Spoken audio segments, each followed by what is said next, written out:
Shaitan wants that you go misguided far, far, far away. Just like he himself. He wants you to keep going and keep going and keep going. And not turn back. And he will, inshallah, we'll see how he does that. How is he successful in messing people up and making sure they stay messed up? So his response to Allah when Allah tells him to leave is أَنظِرْنِي إِلَى يَوْمِ يُبْعَثُونَ. Give me extra time. And it's not a lot of time. نَظَّرَ would be to give a lot of time. أَنظَرَ would be to give not too much time. I'm not asking for too much time until the day when they are resurrected. Meaning, don't punish me right away. Just give me some ability from even now until the day they're resurrected. And in the mind of Shaitan, that's not a long time. In the mind of Shaitan, who's actually been in the company of Allah, been in the company of the angels, he actually understands that from the time that this conversation happens until Judgment Day is not a very long time. And actually what he spins to all of us is, you got time. You got all the time in the world. You don't have to change right now. Ramadan's not for a few months. You're good, you know. So in your head and in my head, we feel like we've got very long. And even if death is near, then so what? The day of judgment, God knows when that's going to come. إِنَّهُمْ يَرَوْنَهُ بَعِيدًا وَنَرَاهُ قَرِيبًا. They see it as something very far away. Why do you have to worry about it right now?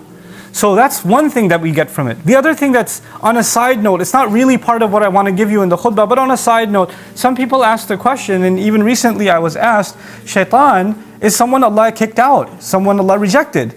And yet later on in the story you learn that he was able to whisper to Adam and our mother, who were still in heaven. So how is he able to whisper to them while he's kicked out of heaven and they're still in heaven? And possibly the answer to that is actually this ability Allah gave him. First of all, he stays at a distance. He's part of the meaning of his word. He stays at a distance. But Allah gave him the ability to have his whisper reach us anyway. And that's not so hard for us to imagine today, right? People are very far away from us and their voice reaches us by means that would in any other century of world history would be considered magic. I can see my mother from across the ocean. That's, in any other day and age, that would be called magic. Today is just an iPhone. Or today is just a video call, right? It's just a Skype call.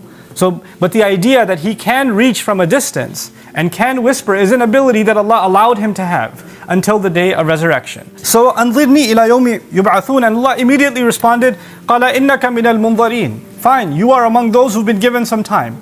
I'll let you have some free space, from some free roam to operate within that space. The other thing here is, why did he ask for time? He knows punishment is coming. And he knows it's not that far away. What's he hoping to gain? He knows for a fact he will not avoid Allah's punishment. He knows for a fact that he's been rejected. There is no success for him at the end of all of this. There is no saving himself. There is no asking for forgiveness. He's given up on all of those things. He's gone far away from all of those things. He's made up his mind. So what's he going to accomplish? In his mind, so long as I can prove to Allah that I'm not the only failure. I'm a failure, sure. But my success will be if I can prove that they're also a failure. Aha, see? You think I'm a loser? They're losers too. And I'll prove it to you. Just give me time. This is his success. In his head, that's a goal. And you know what? That's a goal like a virus that he infects other people with. There are some people in whose life the only thing is, I don't care if I accomplish or not. I just want to make sure this one doesn't accomplish. I just make sure this one doesn't get. This is exactly what happened later on in this surah, in the story of Habil and Qabil. They both offered a sacrifice. One sacrifice was accepted and the other says, well, how was his accepted? I don't care if mine was accepted or not. I can't have him be successful. That bothers me. You know, jealousy even between human beings. Jealousy between siblings, between loved ones, between spouses, between parents. I've even met children that have said to me, you know, I don't like my parents. Why don't you like my parents? Because they love each other so much, it bothers me. Really? That bothers you? Yeah, because I know I'm never going to have anything like that. It just makes me jealous. Whoa, that's heavy. I mean, it sounds weird and funny, but it's actually pretty heavy.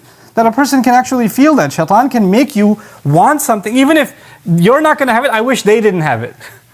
So long as they're miserable, I just want to make sure they're miserable, then I'll be happy. There are some people who might just be, you know, they're okay so long as they don't hear from you. But if they find out that you're happy, if they find out that you were smiling, it really bothers them. Like, why is he happy? What just happened? I thought he disappeared. I thought she was miserable. And now I see this picture somewhere, or I see this video somewhere, or I heard from somewhere that they were happy. Huh? What is this? And then the thought of how did they get away with it? How are they smiling again? It just eats away at them. They can't get it out of their head. You know? This is from the devil himself. The devil can't see us succeed. And so he tells Allah, give me time and I'll prove my case. But then what he said, it's so loaded that it's not going to be done in one khutbah. His strategy it's not even a secret. He didn't even hide what he's going to do and how he's going to do it. He actually laid it all out. And Allah laid it all out for us, because part of guidance, part of knowing the road is knowing the dangers on the road. So know your enemy, right? So you can't Allah didn't just give us directions. Here's how you get to heaven. Well, here are all the obstacles on your way to heaven. Here's all the obstacles that will keep you from succeeding. And here's your enemy waiting for you. So he says to Allah, قَالَ فَبِمَا أَغْوَيْتَنِي. And it is only because you made me turn the wrong way. This is what he says to Allah. It is only because you made me turn the wrong way. Who does he blame? Allah. This was your scheme. This was your plan. You knew it would bother me that Adam is made from dirt, and you messed, because you're all-knowing, you messed with me anyway, and you made me sin. It's your fault, not my fault. You got me into this. You did this to me. You just don't like me. You have it out against me. You're the one who cursed me. You're the one who doesn't want me to be forgiven. And because you did this to me, I'm going to do this to these human beings that you love so much. So the first part of that is blaming Allah. And because in his response, you could see, first he refused to do sajda. That was a distance away from Allah. Then he took another step and he said, well, I'm better. Another step away from Allah. That's an act of arrogance. But now he's taken a huge step away from Allah. When he says, no, not only am I not wrong, you're the one who's wrong. You're the one who did wrong to me. Now he's blaming Allah. He's taking even another step. Guess what he's going to do with humanity? He's going to come to each one of us, and first he's going to make us disobey Allah. And then we all disobey Allah at some point. We're not perfect. We're going to make mistakes. But that's one thing. But then then maybe one time you make a mistake, you feel bad, you ask Allah to forgive, you repent, you cry, you feel guilt inside you. That just makes you human, and that makes you like Adam alayhi salam. But he comes and makes you sin again, and convinces you to sin again, And the next time he adds another worse step that takes you it's way worse than the sin.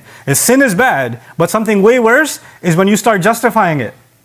It's way worse when you start giving a logical explanation for why you sinned. Well, I was under a lot of pressure, or I did this, or I had this reason or that reason. You don't understand what I was going through. I was really upset at the time.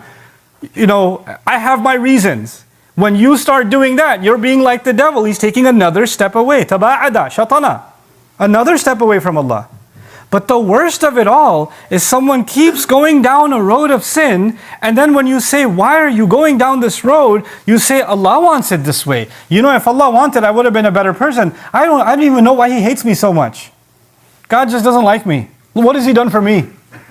And you find people that have now drowned themselves in sin, now speaking about Allah in that way, exactly the step-by-step procedure Shaitan took to take another step, before he's an infinite number of miles away from Allah. This is taba'ada. And all of this out of his rage. Fueled by the fuel of this vehicle is his rage. So he will want that for humanity.